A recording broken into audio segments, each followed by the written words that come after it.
mi vado télé espoir 47 ne di télé espoir 47 ana tia pour le tombe kopo no vado to kopo be jo na o be kwa jiz kana to trop la famille ya la pour télé espoir 47 ba antenne alifma kana ne gugumia e dossier de wona ne diba amon no di to no akoya kana nyaba gugumi kwa ni ade papa na amesio le divita na kwa ko doyele wona ni wati ajuno apa ne do kuda ogo nanya fo fie shiga shake ventuina comme Teresa ya kamina na imi so na no de ka evero mi so na no tira mi apa enya wa wulawo la bana mi apa ayin no ma mi ne etanya ba enya wa wula enya si wula ba ti ogo ma yemi wona kemi wona mi apa hadudu mi apa fumaya mi apa mi wona ya vuvuvuvu mi wona subo no vuvuvu ka ebesi no ba comme Teresa ya kemi sho du motorka yemi ga ba kana mi ko ngene amen nyere ka ko wona no ko wona se ka ni ko am ko no na te pesa yemi wona no ko wona se ka uja de no ko am ko ko kata coffee am no de ofia mi bo ka mi ato enya ti se do uja biru ma agodo mi ago jen ko me do bena am se me secretary ago me do bena papa inusa me do to he no me do bena amodium ko sera me supon legbasito ko vovo me amodium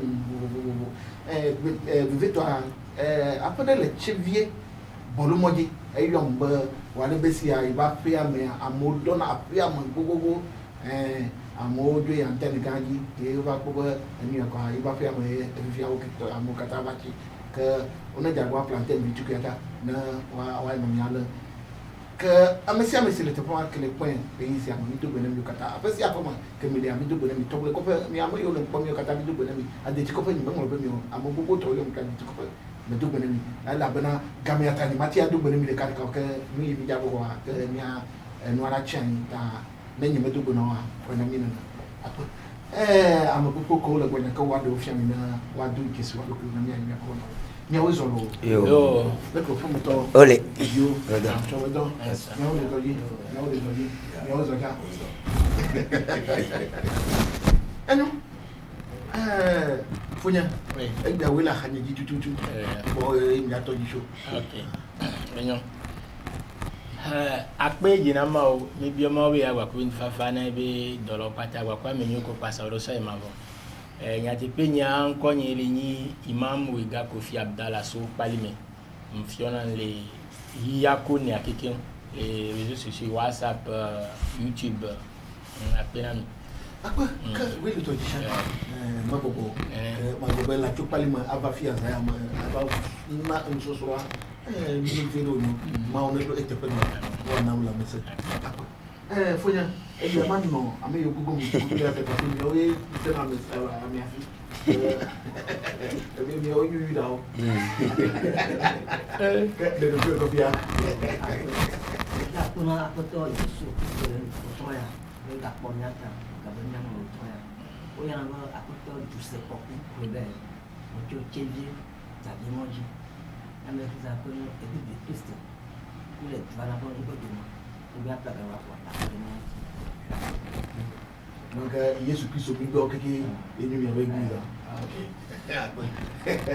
yo funya manobo no kuito dinam vida na de matiga ma fia wa dunia de ko tunya wa ne kala to na mi kwa wa na me kwa wa kala ga me da tu bi ya baba na ko la so to kan no yo na de ka pele si ai ko to na de avec les gens qui mo ira vale bon oyo na be pastor Abovi Emmanuel me le Tievier Davier Mondi lycée 3 ne Bodo Melissa azo tomo Melissa be voir me direct ado Fatima direct wa church kwa nye church kwa poto nye kwa poto le busime timaye me subonale on le church ya dibe et puis temple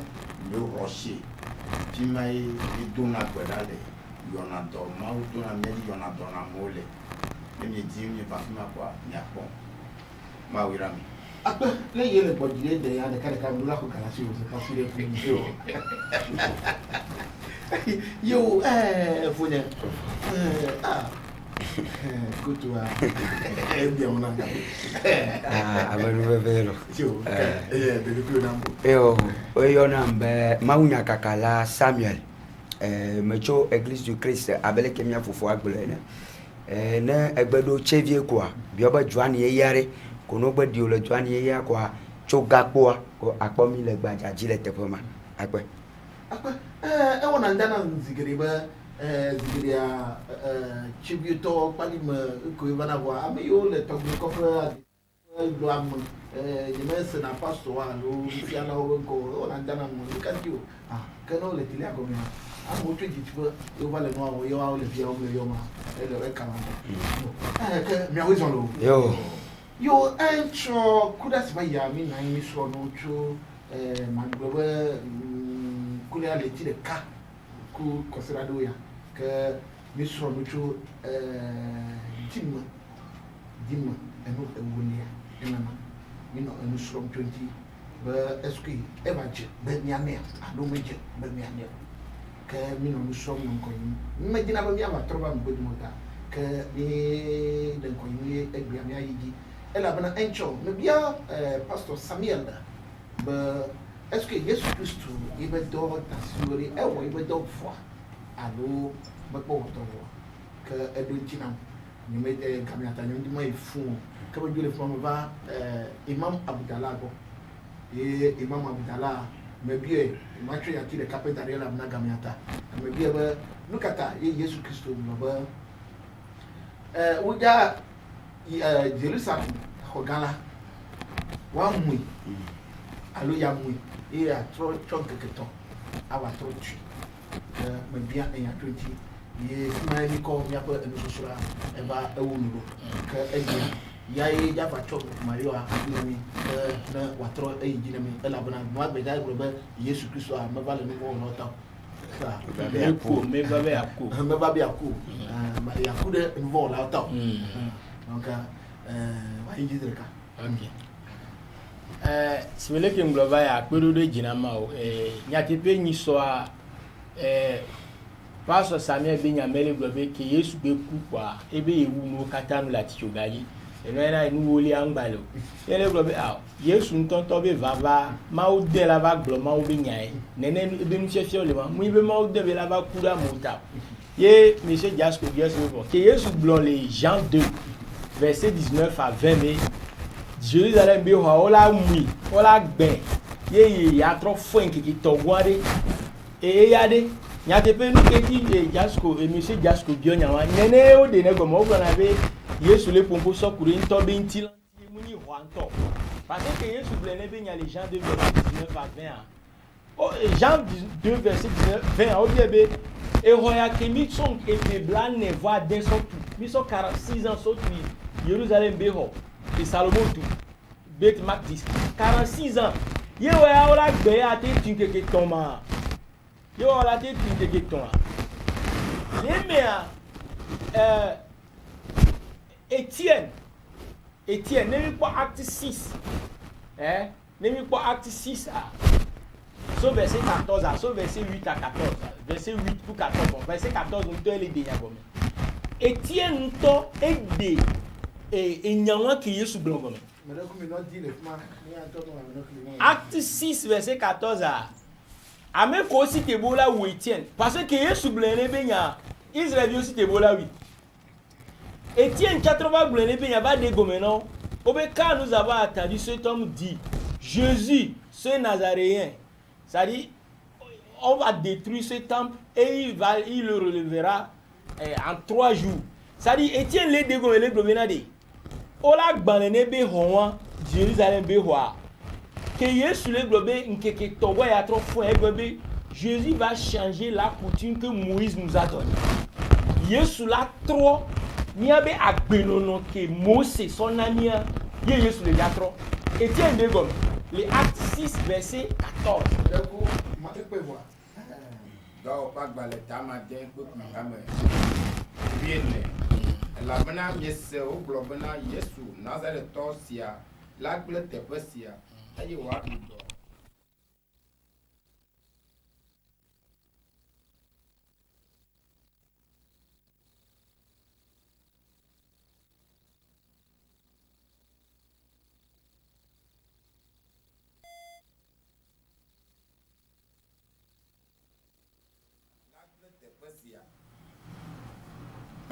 Elle a glé te pesi, elle a gbanhoa.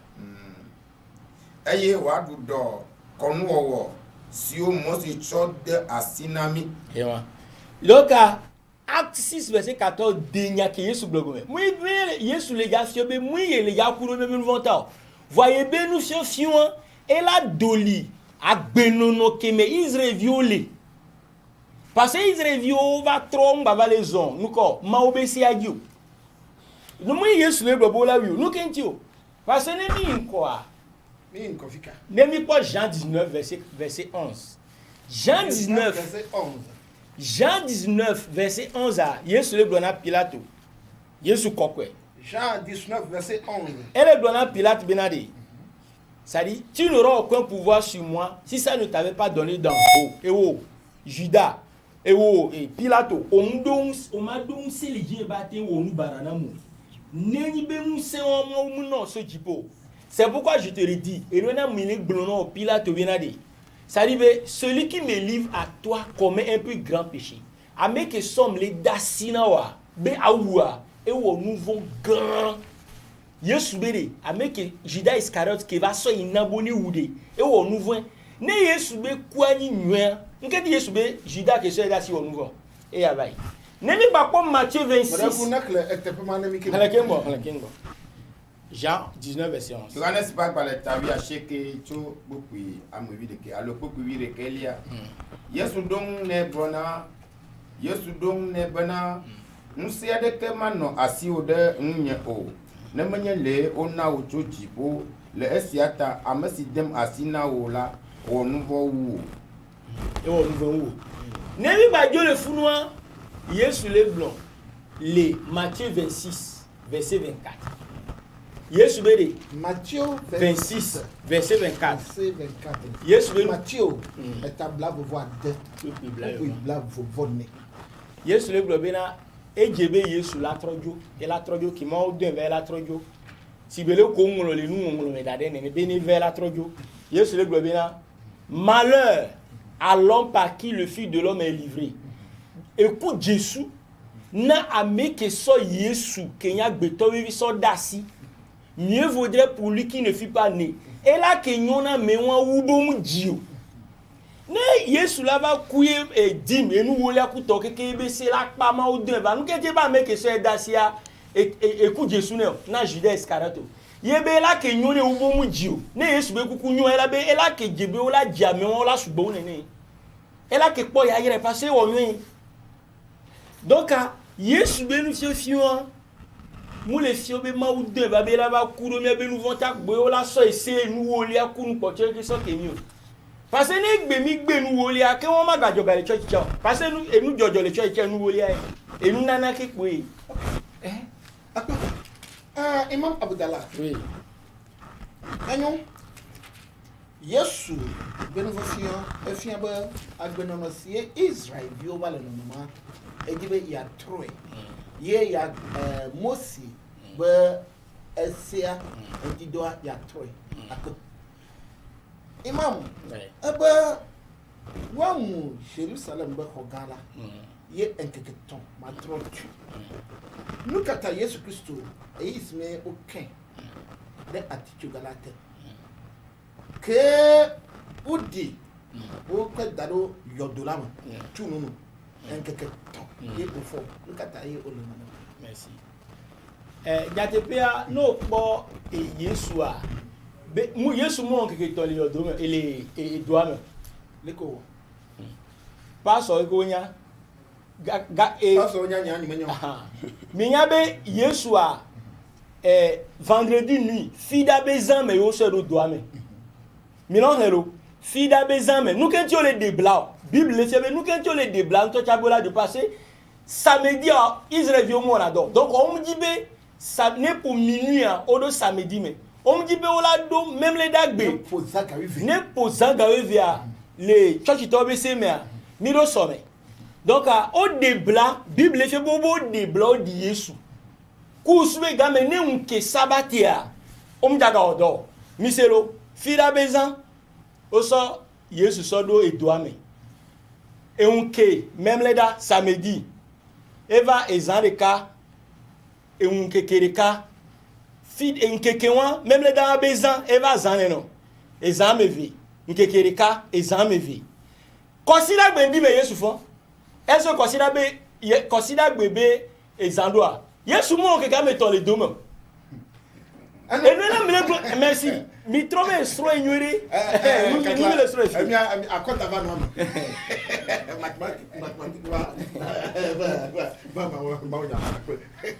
yo imam après mathématicien on est bible ici ok imam et ya yele go blon fifi ya ela bana mi gina ba mi asoro no acho bible de lati ado pepe gina mi le bible me alo eya enyu bible egudu non ne mi po Jean mais obe consider gbendi ke me Yesu fo ne mi po Jean 17 non pas son tonyen Jean 17 voilà consider gbe mi no polo consider gbe Jean 17 verset Jean 17 pastor Emmanuel le document voit Jean 17 OK allo pastor Frère Ducet Jean 17 ngwana sia ngwana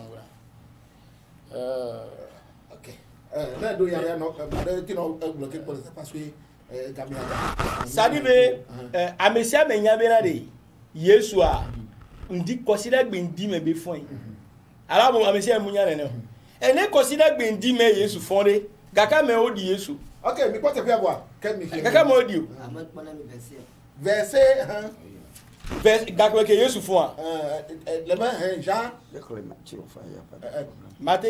Matthieu me fa Matthieu na mi Matthieu 28 monsieur Gasco a mesia menya be consider gbendi me Yesu fon Bible problème clairement ko pas le tavia de peu faire ayé le consider pen quelque part toi pen dit kanya esi Abuja la o va yo do la ko ayé o bro le o mi o do ma bana ameke amni pela da le yo do la na mi OK consider pen quelque part toi ye de kanye ye fon OK et fait oui ya Jésus Christ me le doit bon et moi so regarde to OK agnon me bonne terre ami le télé comme mi le nous sommes trop deep enu ewolia ke enu ewolia enana eli alumelio ke kengwe la fudechi la kobe yebese eje akpa enu no na ma kengwe wa wiebe desi ke matia chite de ka kwa wa be desi ota dimwa kengwe mi anya ba eli alumelio New York kata mi asore tanele le télé comme ngagbo ba mi dula enyatia bon enyatia ma komina Pastor Emmanuel Imam Abdallah ele na mile nyamba menyo Yesu Kristo bekukua enchie udolo aba wagba Jerusalem be okogala ya cho nkeketon ati o kebon eponu echo enububu nchie ye na enumata Yuda si eko Yesu Kristo kona edasia maglobe elanyune yube uma aji o enyake la asi ocho na nafa enyasantie OK mi da pena amesi o katan le mi ape gbese ile sronwe amaro ta banye womi tane fi ke me jeto mo na madoa amerati ayomi adami de mo nyu tonji mauna irame ba le nkeke klemea gabowie gabopi blavone oui ne posa gavive emiti la kajeji quoi nenye yora melele ya kamba le yoram et comment ça vient ta Yesu globe nkeke ton no ba Jerusalem bo khoya nkeke to ya to tui e khoyi globe Yesu le fima enyenyi topon tila ekebe amola gba gudu Esaïe 53 globe o gbe gudu Medako Esaïe 53 le gana mi akle alo le oh man kameleta ne me sama ko gamama la si walo mele mi asi o ami le télé comme ya Esaïe 53 apon kudo Yesu Kristo bo fui ko ava pe o ya no jinemi o predi alo mure dade koko eyo globe mi abo fu pe mi abo dole lo kata edi ofa ta nenye be yora gbe eye enlake gavier famille et Yesu le coucou a balé que malangble fifi en les amis ne pour gavier combien de fira mo fira nan ke e ja nye mame da gbe alo eye bible ba considère pas que banto que sira pas que banto enye dimanche ala banque que entre liala enye samedi Oui. tanenye be amiate côté di fira gbe gavier valon que comme zamu ne le clénois la bobe ne que considère bo fola e que tome Parce que nous avons débat ko yema biya ba jogbe ni keke bua donc jibe ngba tijo mo ya le famia ya donti mejo ta Yesu Kristo pe didia ple amegbe to pe didia bo to lo me Yesu pe didila o gbule dari be o gbule dari ko te bin mabla ye mama oui e faut boboro gbogbo de be o jaba divia de na mi e amen jaba dia o gbule dari e fu yo jaba pe o gbule dari ta gbe ni ni to Yesu so papla mola nya ko nu so la gomo se se mate jaba ela be nya me ade ike o gbule yi penti nya dari yes e volia e nu babla e ipo puari ipo fuila koda yin e ke wa va ku eye nti o va ni gbara ji o e ke be ipo fu abo kokoda yin ala doli aleji apo fu bo kalo e o po fu kokoda yin Pastor, e ya tisi ya lele bule na mi sene kake de lati ado pejina mi ku bibla. De lati ado pejina mi ku bibla. E la bana. Yesu wa ko ibe budi. E le kle tapero ke ngwele ya blon. Do pejina mi be Yesu wa ko ibe budi. okay Donc, il y a bien longtemps. mai Oui. ne me que Petro pa gbalea Petro fa gbale. e blobe to ipo fu ka bio Mane me ku ko Petro wa gbale subo. Petro wa gbale ka. banto Petro fa gbale gbato. No wa fo na no wa no di menyu to sha. Verset. Madadi. Petro pa gbale gbanto etaton e blobe to ipo fu ka bio me Petro fa gbale etaton. Yele yo ma lo taton. taton Verset, non. Mane kuku lẹ́tà ẹ̀mẹ̀ tí máa gbọ́ nyàgbé àrò parce que verset ado lia olado tan afuye ne le fuye a e la pọ̀ no ya gbona no ta jami. mais tí mo máa gbọ́ bẹ́ tó Yesu Kristo pé vocabio mea ní kpọ́nà tọ̀yọ̀yọ̀ ẹyẹ ní mi gà kpọ́ le Matthieu 26 a ẹgbọ̀gbọ̀n náà mi bẹ́ Matthieu 26 gbalo. Matthieu 26 verset 27 ẹgbọ̀gbọ̀n náà mi bẹ́ yẹjá kú. Matthieu 26 verset 27. Sato ameti. Eye owo Jesi. Gwede esi enye nye jevu sike o le koko gedani. Skuji be eyin to le nyanya mene be ibo fuja korai. Madako Imam Abdallah. Oui. Matthieu 26 verset 27. Verset 8. 27, Matthieu 26, verset 27 avait obéi. Il prit ensuite une coupe. Et après avoir rendu grâce, il leur donna, en disant, buvez-en tous. 28. Car ceci est mon sang, le sang de l'alliance qui est répandu pour plusieurs pour la rémission des péchés. Madako manami. Ok. Clean up. Matthieu 26, verset 27 avait Madako obéi. ya tona de manami. Madako. C'est parce que il y a elle Yesu be bua. Mo ni ota. Na klifwa. Eye ocho. Ok. Matthieu 26 verset 27 28. Eye ocho kuro asi eye esi oda akpere etala. Etwe na o globena nyokata minuel enu. Verset 28. Elle a bena esi enye nyavu. Esi nya nu babla ye lato. Esi o le koko gede ani de amegedo nuti. Bena nu fo chochoke la. Imam Abdallah. Oui. Vegbea eyatiema. Problème. Ah. Il y a les filles. Numatie mabe na klifwa de manami. Très bien. Matthieu 26, verset 27 à 28. Il prit ensuite une coupe, Jésus son corps. Et après avoir rendu grâce, il leur donna. Et son corps, moi, son néba pour se louer vers en disant, buvez-en tous. Missez, nous, et nous, si les corps pour y mis à quelqu'un. Verset 8. Car ceci est mon sang. Donc, et s'il y a que les corps pour y mis les noirs, enyenye Yesu apembe hu mi do to ere Yesu be enu esikele kopa menye apembe hu le sang de l'alliance enu babla be hu qui a répandu pour plusieurs que ehun ke kodena amesugo ba ide bleu pas ça ehun ke kodena pour plusieurs munya mesiamo amesugo blo munya mesiamo pour plusieurs et kodena amesugo pour la rémission des péchés ne wa so tutu nouveau fiare et catholique to be le ku ne ma di ba on to la commande obema de gome ma ba clair la de gome le problème ah ok la Dieu le fait il est bon pasteur Imam ouais anu ka kla ne ma ba elle 60 tutu ne ma ba nous que pour plusieurs donc Matthieu 26 verset 27 Matthieu tablave voix d'un pour puis blave voix en deux André va se le faire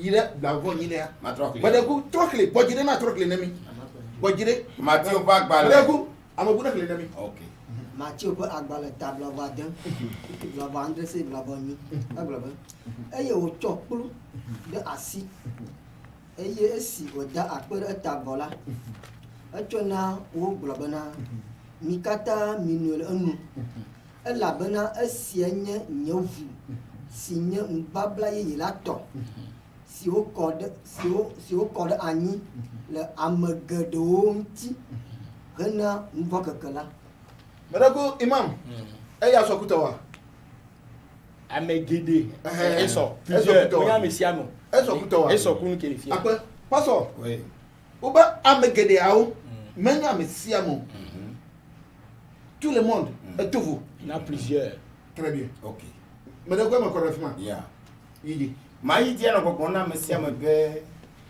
Bible be amagede o yo ma me pata wo ti a Yesu Kristo va higbadi amomo khoji se beno yo toji a ki wa kore do tamni amo yo ke khoji se bene mi toji mi apode de a e vu ale mi adan ko ni magbo e hu ale mi ade no kele no amanyi ba no ke mi di mi aglo fia le fia nyi ba oba Jerusalem kogala ela mu ye ma chonkeke ameton atotui c'est ça eya to vona ba mi kokula na mi anu enu esia enu babla sile enye ku amegede awo dobe eto vona ekoma ba mu enu tai itai mi anya ma enu itai na ya ba fia ro nyebe ele bia be Yesu akura mo katata ye na ne de verset ya to o se me via bele gbogbon be Yesu pantila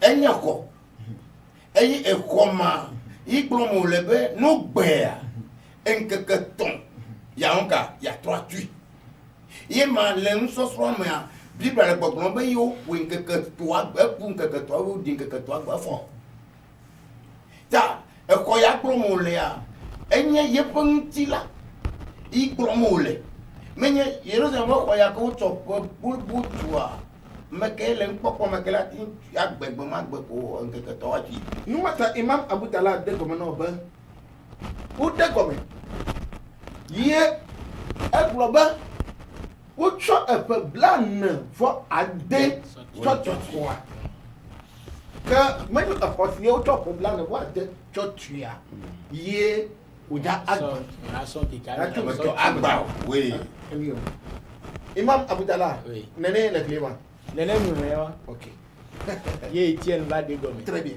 je vais dire pour là anu mi jole fami agay pastor Samuel bo pastor Samuel le onu so soro mi na mi nyaba dim alo enu wolia me egali o alo na o ya abe lesie san ibe ya yira nyu agbosusua ka azon fifia etros fi ode Yeah. na am fifia yaira eva tros fi ode ela bana enu megali o Yesu Kristo va aku ye nana pe no kata enu vai azola enu ye yele menu di me vali o meda ku nana olema Nenai. mijo OK, akpe. Nyicho ayi bi va gere ma mi pona ne le Yeremia pagbale. Yeremia Bagbale. Établis ton vent de quai. Établis ton vent de quai. Yeremia Bagbale, établis ton vent de quai. Ok, vous avez dit 92, 19, 33, 83. 31, verset 31. 33, 83. Mais de coup, il y a l'émission à mon avis, l'émission à moi. Mais Mathia, pour la banque, elle est même au. La tia, on va pas Kodura. Non, il y a des pas voir. La tia a bien faim. 31, verset 31, 33. Yeremia Bagbale, établis ton vent de quai. Établis ton vent de quai, blat ton vent. Relenami. Il n'y a pas de table à te voir que. Blateborke c'est Blateborve. Tanya sur le bloc, film bana. Nya blodi le babla ye yanti. Ya. Blateborke. Nya blodi le babla ye yanti. Yehowa ba. Boda nkekeli bona. Ya. E ma blan ye ple Israël peu à peu. Pas ple Juda peu à peu. Blateborve. Mano abe musi me black ple o fofo le gbesipe. Me le woƒe alɔnu be makplɔ wo tso Egypte nyigba dzi nubabla si wotu eye nye hã megbe wo la ene o. Ok, akpɛ ebe kpɔ ɖa ŋkekeli gbɔnɔ eye mabla nu yeye kple Israel ƒe aƒe kple Yuda ƒe aƒe manu abe nu si ke mebla kpɔ fofo gbe si gbe mekplɔ wo tso Egypte ƒe anyigba dzi nubabla si wotu eye nye hã megbe wo. Gba miabia mia ɖokui be nubabla ka Mawu wɔ kple Israelviwo. Est-ce que nubabla ɖeko wotsona ʋukɔna ɖe ko bena be esia nye nubabla? Wowɔna nubabla le nyagbɔgblɔ ɖe dzi enya ɖewo gblɔna sena me hafi wowɔna nubabla. Donc ne Yesu va gblɔ bena be mekɔ kplu na mi esia nye nubabla eye ƒe ʋua ke gblɔ nya ɖe enya ma tsi wole ʋua tso kɔkɔ ɖo.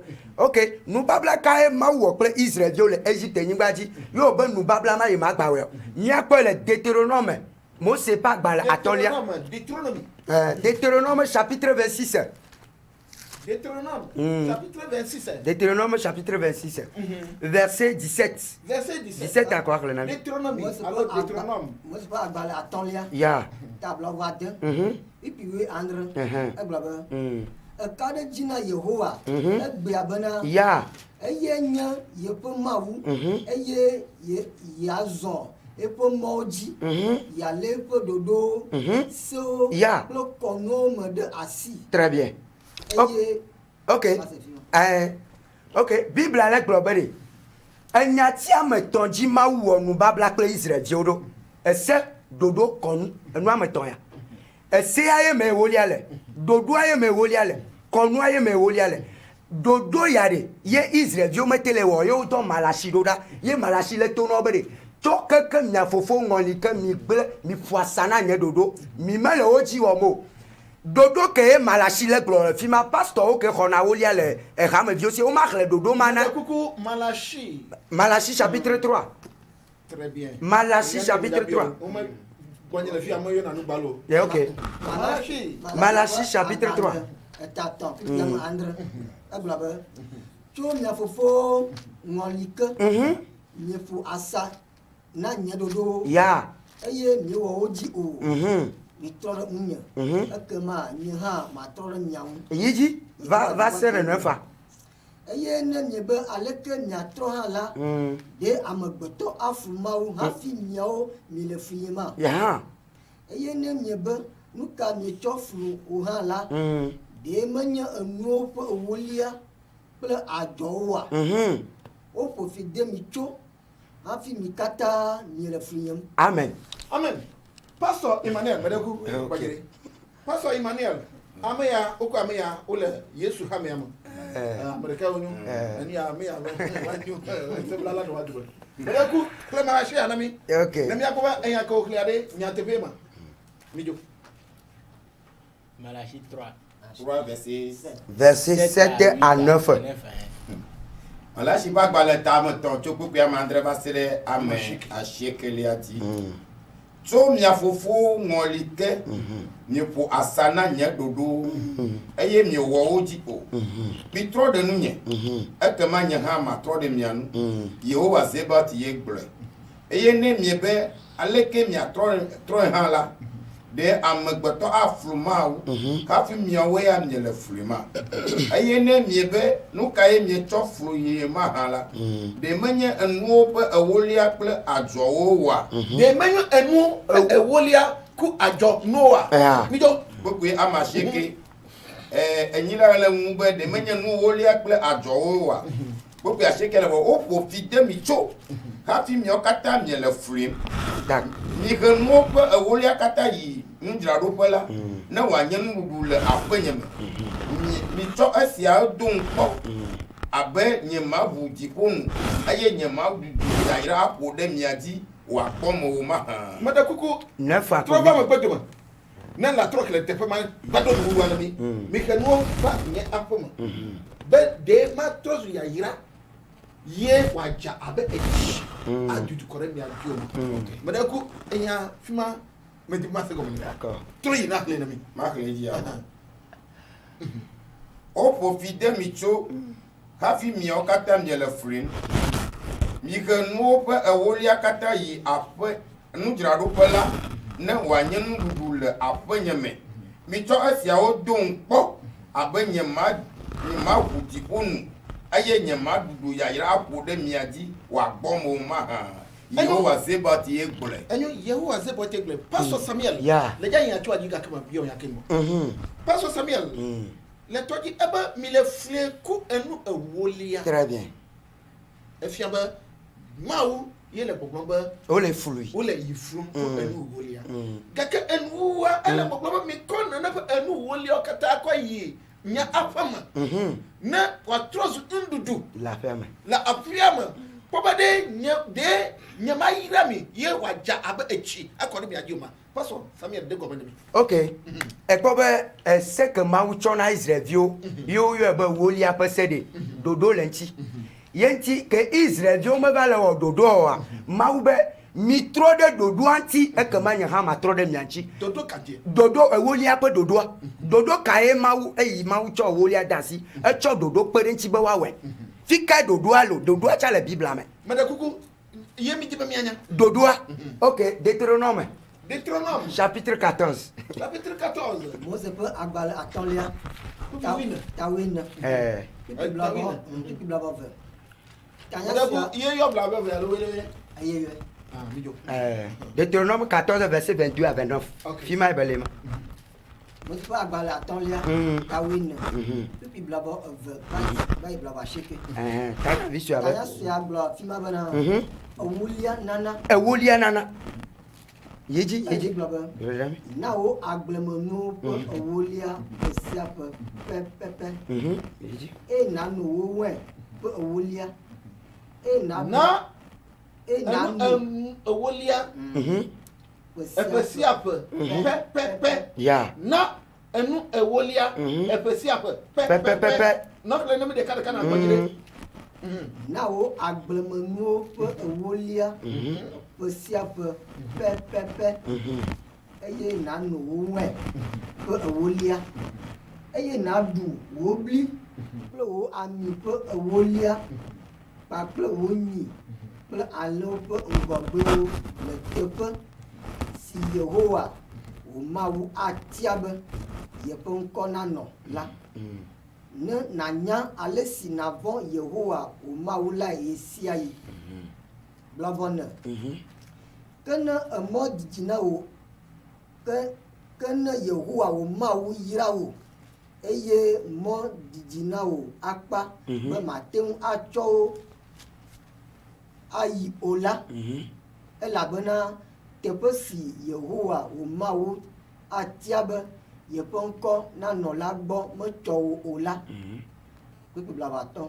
Ekema na ga ɖe wo ta. Eye nabla ga la ɖe nu me. Atsɔ ɖe asi. Ayi teƒe si Yehowa wo Mawu atia lae. Blavade. Eye natsɔ ga la aƒle nu sia nu si dze ŋu. Eɖanye nyi alo alẽ. Wɔe alo aha sese aɖe alo nu sia nu si ne di lae o eye miakple aƒewo me towo miaɖu nu akpɔ dzidzɔ le afi ma le Yehowa wo Mawu ƒe ŋkume. Blavɔ andre. Megagblẽ Levitɔ si le wo dume la ɖi o. Elabena mexɔ gome alo domenyinu aɖeke kpe ɖe ŋu o. blavɔ enyi ƒe etɔ̃ sia ƒe etɔ̃ megbe la naɖewo agblemenu siwo nexa le ƒe ma me la ƒe ewolia agblẽ ɖe wo dume hena Levitɔwo elabena womexɔ gome alo domenyinu aɖeke kpe ɖe ŋuwo o kple amedzrowo tsyɔ̃eviwo kple ahosiwo ame siwo le wo dume la nakpɔ nu aɖu aɖi ƒo ne Yehowa wo Mawu nayra wo le wo asinudɔ siwo katã nɔ wɔna la me. Amen. Amen. Ok, akpe. Dodo ke Mawu do bo na kɔ na wolia ya. Dodo aɖeke ŋgba le Biblia me. Ye ya. Ebe de na wo agblemenuwo ƒe ewolia. Kutso blavevɔ veyibavevɔ asiekia edidita. Me o me ya tsoe. Ya. Ebe na wo agblemenuwo ƒe ewolia ƒe sia ƒe pɛpɛpɛpɛ. Mawu se katatɔ. Eya yi ke nya be gbe agbetɔ la zã android. Eya yi ke nya be gbe agbetɔ la zã ʋu. Ele gblɔ be de na wolia ƒe sia ƒe pɛpɛpɛ. Fi ke kɔsida sia kɔsida va le yame le Biblia ya me yo. Fi ke wokpɔe ɖo anyime kpɔ. Wo la va na mi verset ya. Ok. Ebe de. Ebe eye na ɖu wo agblemenuwo ƒe ewolia. Wo ebe eye na nu wo wain ƒe ewolia. Eye na ɖu wo agblemenuwo ƒe ewolia le teƒe si Yehowa wo Mawu tia be yeƒe ŋkɔ nanɔ la. Eye na nya le ke na vɔ̃ Yehowa Mawue. Imam xle wolia na mi nyitsɔ le fia yɔ wolia ƒe sia ƒe wolia. Eya xle mi le. Ɖeke me le Biblia me kɔsida o. Le tritsa me le o. Vɔ ame ke le ne ƒe sia ƒe ya ne nye le na ma nye ŋutɔ da ɖui. Menye ame ɖeke da ɖui o. Nye ŋutɔ da ɖui. Biblia be na ɖu wo wain ƒe ewolia. Na nu wo wain ƒe ewolia. Na ɖu wo agblemenuwo ƒe ewolia. De teƒe yi ke Yehowa mo Mawu tia be yeƒe ŋkɔ nanɔ la. Nanya le ke na vɔ Yehowa Mawue. Ok, ebe yi dzi le kpukpu blavevɔ nia be ebe peut-être Mawu la yra o. Ne Mawu va yra o, eye teƒe yi ke o tia. Mawu la yra lo peut-être. Eye dzi ebe ke ne Yehowa wo Mawu yra o. Eye mɔ dzidzi na wo akpa be mate ŋu atsɔ wo ayi teƒe si Yehowa tia elabe teƒea gbɔmɔ tsɔ na o la. Ekema na ga ɖo ta. Na bla ga la ɖe nu me. Atsɔ yi teƒe si Yehowa Mawu tia la. Eye natsɔ ga la aƒle nu sia nu yi ke ne dzi. Eɖanye nyi o, alẽ o, ahasese o. Nu sia nu yi ke edzi eye mia kple aƒometɔwo katã miaɖu nu akpɔ dzidzɔ. Nena Biblia kplɔ ema. Nu kata ye le xlẽnua va ɖo afi ɖe. Enu kekle me egblɔ be ahosiwo nye tsyɔ̃eviwo. gbɔ ɖo fi ma. Nye gbɔ ɖo fi ma. Nye gbɔ ɖo fi ma. Ebe teƒe si Yehowa Mawu tia ne le gbe wɔe koa ne le tsɔ wolia va koa. Ebe ne nyi be teƒea dzidzi na o. Ye mate dro nwa kple ta kɔ yiwa ɖe. Kɔ nwa ya si me. Ne la ve sa. Ne le sea bla gala ɖe nu me. Ale gala ɖe asi ayi dzua me. Ne yi dzua mea atsɔ gala yi asi me. Aƒle nu sia nu yi ke le dzi. Eɖanye nyi o, alẽ o, aha o, nuka o. Eye mia kple aƒometɔwo katã miaɖu nu akpɔ dzidzɔ. Fifia eye dzi. Ebe ne mi kple aƒometɔwo mi va le nua ɖu ma, Levitɔwo le gbedoxɔa me. Ne mi da nua vɔ, mi ke na wo, wo tsã wa ɖu. Elabe wo mexɔ domenyinu aɖeke o. Miawoe dza ke na wo. Miawo mi ya ɖe ye mia ke na wo. Fifia ebe petɔ sia petɔ ekpɔa ne wɔ eƒe tutu gbãtɔa mi kɔ aƒometɔ miaɖu. Eƒe vegɔa mi kɔ aƒometɔ miaɖu. Eƒe tɔ̃lia mea ebe petɔ sia pe eye dzi kpukpu blavevɔ enyi. Ebe le eƒetɔ sia petɔ megbe la na wo agblemenu siwo nexa le ƒe ma me ƒe ewolia hena Levitɔwo. Elabena wo mexɔ domenyinu alo gome aɖeke kpe ɖe ŋuti o. Tsyɔ̃eviwo kple ahosiwo kple ame siwo le wo dua me la na kpɔ nu aɖu. Ne le na ya ɖe 3 ans après ye le dava nɛ la kɔ da ɖe agbowo dzi. Ahosiwo la va tsɔe. Menyi be le dza tsɔe ne pastor ɖeke wòakɔ yi na ame ɖeke o. Edza da ɖe agbowo dzi. Ahosi la va tsɔe. Tsyɔ̃evi la va tsɔe. Amedzro la va tsɔe. Pastor ŋutɔ la va fi ma la va tsɔe. Ŋkantsi Mawu gblɔ nena ɖo elabena le wɔe vɔa mpɔ ɖe le dza ve ƒo na Mawu hafi Mawu la yra o. Ne mpua me ƒoe wa Mawu me dza yra o. Ela zu fiƒode nɔ. Akpe ame le télé gɔmea mi le enu srɔ̃m ye megbi be miaƒe anyinɔnɔ sia ame gbogbo yɔm ye wogblɔna be enu ɖo lia yom nya be eke le Biblia me gake miaƒe anyinɔnɔa eɖi le fiɔ. Ne nya gbogbo le dugua mi xɔe ne nya nyui dugua mi xɔe elabena mi le enu srɔ̃m ye de sia de ke dza dugu le fia ta eya nyui o mi. Akpe Imam Abudala. Entsɔ le gblɔ na mi be enu ewolia edewo mele edewo mo edewo mele edewo mo nu kata elati aglobe obe ma obe enua ebe metrono ma obe i metrono gbede o nu kata ye mawa ela bana le glan ya entwale boblo be e ma ofiana prophet ofiana fi ye wako enua wo koyi ye na be prophet de kemka elio medo jina be prophet de lume très bien bon fifia pas sur les fiami ba esia enu epetolia ye le jana le review le gbogbo enu ewolia edom le dom e ka le dom ye le ke o le dom e le ke me le dom do mi jo akwe ndeku pastor ina ni Jérémie le fia Jérémie wa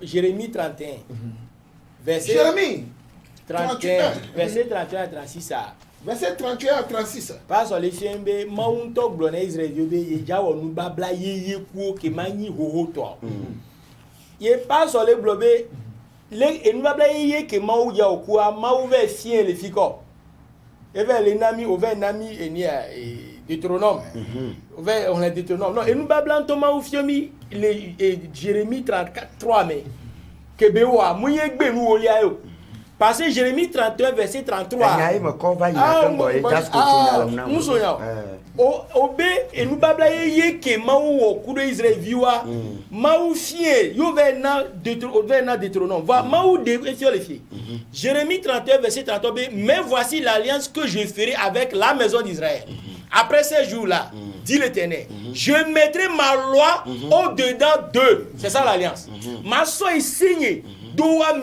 et je l'écrirai dans leur cœur et je serai leur Dieu et ils seront mon peuple verset 34 et nous blâme tout le monde les filles celui-ci n'enseignera plus son prochain maubese et nous bableya maula sosero jimena meke amerema gasie maubese o ela nya maubese zerika entona be nu ya nyo ya munyo si be gbe amese me chafi to mu isan be finalia nka jo mla o me van dokso o ma gasie esewa o ma gasie me be nu ya nyo alo nu ya munyo amese me nye gbo lewe et nous bableya yeye ma Mouni Yesu la kou et nous voulons la jo. Celui-ci n'enseignera plus son prochain, ni celui-là son frère. Amé a jamais fait vos forts. En disant, connaissez l'Éternel, est-ce que nous disons, non. Et nous bablaye et c'est là notre jimé. Et mais quoi? Bon, et nous voulons que nous blons les filles. Nous les filles. Ok. Amo blaba musulman va la Bible là, c'est où passe. Madame me dit madame ami, nous que Dieu musulman churchia apoto de kabag bimile ye le yemi ati asegomo wanwa egeba subo bubu echa la no mi aduma kengbo enu comme ça c'est mito lati anno mino teliago bijo fifi amado nyantino obiombe monsieur Jasko bubuto obiombe enu wolia nana ke mbengbale odo enu wolia okike le odo vangrovena de épée so épée toi et nous que nous les filles oh maou les glolibi me vena de et peso et peto kamenana de maou la glona et du quoi ko yana bere et les filles et bien là maou la glona du quoi que yana bere mi fie ni mianto mi abe ni wolia filia me que la si télévision me mo le bombono prophète au mo bon parce que avec les populations sont y bon voir le mawa au moment où chawa mais mi pas à mon bon prophète toi auto coulon les prisonniers belé tomber ça auto les presse mais ça faut prophète Melio faux prophète li voir prophète ntontoli donc un ami y a bien un prophète moi mais va me baraye donc est-ce qu'il y a un déjà prophète ntontoli non sans kudo maube nous babla que do ba kwa Abraham be il a don et via des cas et là na du quoi ya et les chebé prophète potia que yava potia la ni Yesu potia la ni Ismaël la Bible les chiens donc na mérite tout be est-ce que mais Abraham be OK et nyanglo bien de ni et si alors ni prophète les sel ni prophète Moulia et c'est moi l'équipe là vont pour là elle est fait pour tirer que moi et ça et péton c'est même bref bien et péton ça et péton est-ce que péton ça et péton comme là au ben au matin c'est à 3 zuka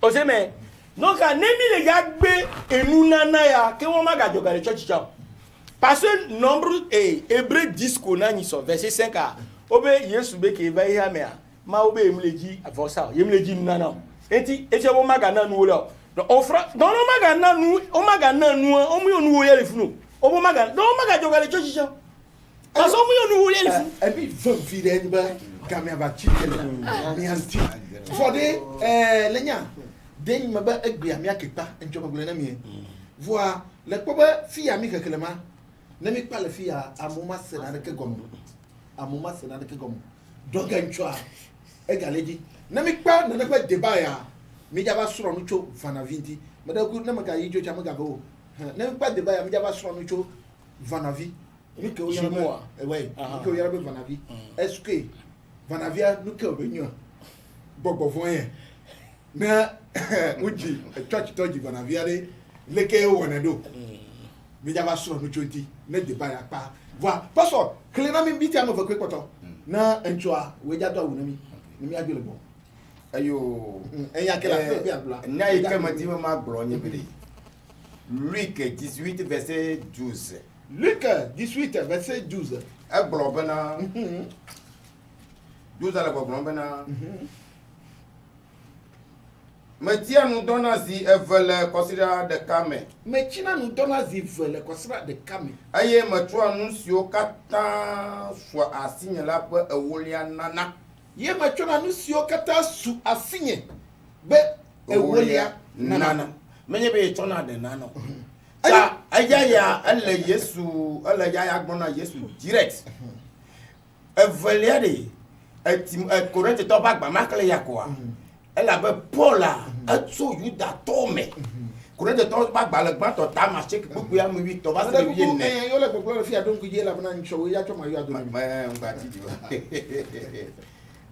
Quand de temps pas balagban to eta a marché que beaucoup ya mu 8 to va se bien né li a dit. La ben no bien le ba o le popolo bon non non il pas fait mais. Beaucoup a mu 8 to a globana Ninye bena amesio wa kokwe pepe dola kokwe pepe nuo buna aye amesio subona le vosame kwina pe nuo me okwa o to me le na tune 14 alo popo viene nene make apoto la duna amesio gbla nyanwi la fiana le bena wapo agbemenu otu enyanwi la me Wakpa kwa manocho enyanwi la me mati avatro ejuru me o ela bana gamia echi che le kunyanti encho fima yemi jaba tojiro okay mi ave tele disponible kola o nous savons que comme je le sais que nous ja eline me global débat si a begbe le gas bo mi pa que débat que jakle do enyo vanovi waji evi am de edurion de kamedon vanavi nous kayo benye bobo fun onyo ku Yesu leke wo wane est-ce que musulman jina vanavie mais di vanavie leke wo wane jina mi tonto me de kuku me bia ya uno jinia paso jinia nous kayo nya leke wo na ebe do est-ce que Yesu Christ be ministère am vanavie o no mea mia asuro echo na enwanti ye mi akpo le ye mi ati awado akpe na amese military gomo medaku na dibi afonfo na ma débat ke nkwa na le dibi anomia lati ayo fa agbe na be inya no choji ela bona fia mabele na molefio tare java nya no choji kengo lati nyu huno lati nyu nusia no ania na nya no choji a parce que mi da fia no ame numéro est 92 19 33 83 et le WhatsApp la tia yom direct agronam la tia awo vocal le WhatsApp akododam ap egbotoa mi cover zero tefesia kenemi mi ape technique ami si no formateur asile moanti ye mi se mi ape egbo le didipea o yere ba oh fofo yade ni menu jona jina kwa kokko lolo oh très géant donc gecha le beaucoup na o yere ba Victor Et notre comment être facile de nous. Quand on va, je pas nous pas moi dit que me le pas me le tu t'a gladé à le pour bonne néa que amé facile de nous dire me le pour néa que mi akọ ami si wo yana ba accès et facile de nous dire fima wa mu jaba fumu. Je me vois. Quand on va bien pas aïe non pas les suffisant la po bubuto imam enu fiala Abdallah Wega cho palime quand on mi jole fima mi akọ pasteur Samuel eto chevier me fia ba chevier to ko na fiolo nana ehiame alaba donc eto chevier ye iba hamia no yesu ba hamia na mi jola khave dia dia mi akọ Douce Koku allo Douce Koku ija enyo pastor ba ye no na pastor ba petit quand na mi jola fami akọ pastor Bubuton Emmanuel Ahovi cho chevier Villa no Melissa lycée 3 que nyam yom ko ba ju fama nyano vi mi atro ya fu jasko e gbeto ni chese pisia que e ma yin jokura no ya ga dogo mo do akona mesia papa mi sa mo do gbona bye bye nyam mesia bye bye